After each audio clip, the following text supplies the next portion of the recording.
Think of a smartphone photo with grain added to mimic film, or a digital font that apes handwriting. These are not accidents. They are calculated gestures toward something we no longer experience in the raw, the texture of memory itself. Roland Barthes called it the punctum, that little wound within an image which pierces the viewer with meaning. But today, the punctum is no longer a personal discovery. It's engineered into every pixel.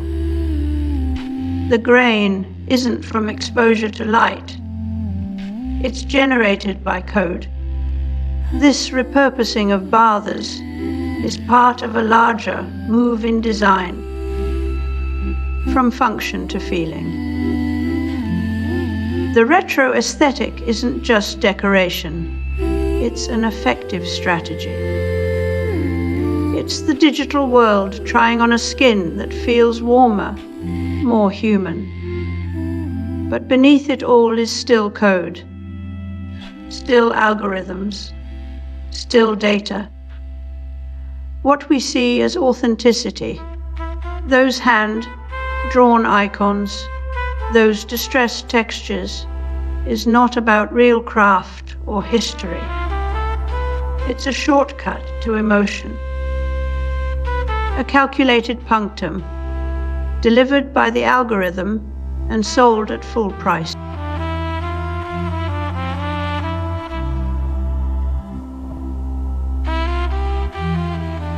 The year 1958 in America marked a pivotal turn toward modernity, driven by post-Bhutan urgency, Cold War innovation, and the rise of consumer culture that reshaped. Let's start with a paradox. Modern packaging does more than wrap and hold. It sells a story, an identity, and a belongings. Consider the vintage labels on craft beer cans, or the leather-bound designs of tech gadgets. These are not just aesthetic choices, but calculated design strategies that retrofit history onto new products to create counterfeit heritage. Brands don't simply draw from the past. They reconstruct it into something digestible for modern consumers who crave authenticity without ever knowing feels like. Under technopoly, the term Neil Postman used for a society governed by technology and its logic, nostalgia becomes yet another product. Cultural memory is commodified, transformed into marketable artifacts that mimic authenticity to elicit emotional engagement. What we see isn't remembrance, but reinvention, a past so carefully curated it no longer needs to have ever existed in the first place. The past is not preserved. It's manufactured, optimized for click, through rates and repeat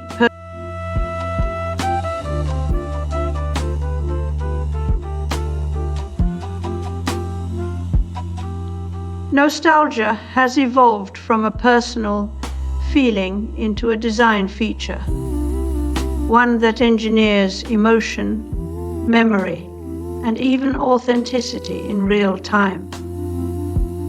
Today's products don't just evoke the past. They manufacture it to trick us into believing what we're experiencing is genuine. It's no longer about remembering. It's about simulating, optimizing, and selling. But when AI can now replicate a 1970s film frame by frame or generate a vintage photo in seconds, something cracks. The illusion becomes suspiciously perfect. Enter the AI Ick.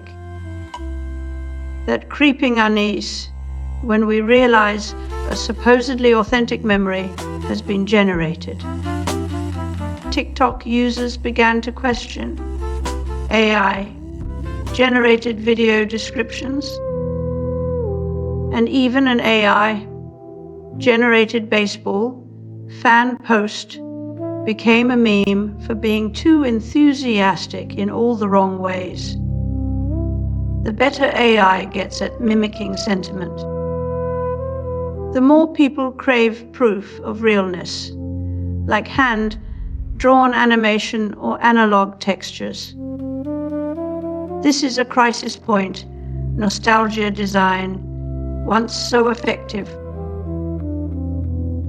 now faces rejection from its own success. What happens when the past is no longer a memory, but just another algorithmic option? If everything becomes synthetic, what's left to feign authenticity for? The nostalgic aesthetic risks becoming obsolete, not because people are less sentimental, but because sentiment itself will be outsourced. We're not just living in a simulation anymore. We're using it as our emotional scaffolding.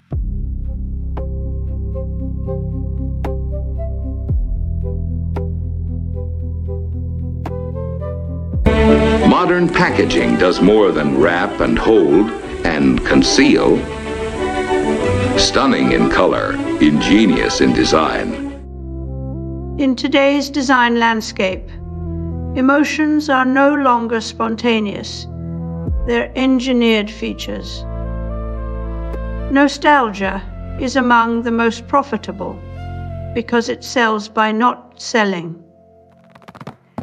It offers comfort and reassurance in a fragmented world.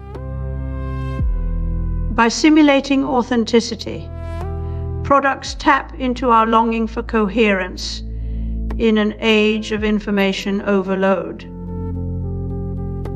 This isn't just about aesthetic choices. It's a calculated move to create trust where real connection is scarce.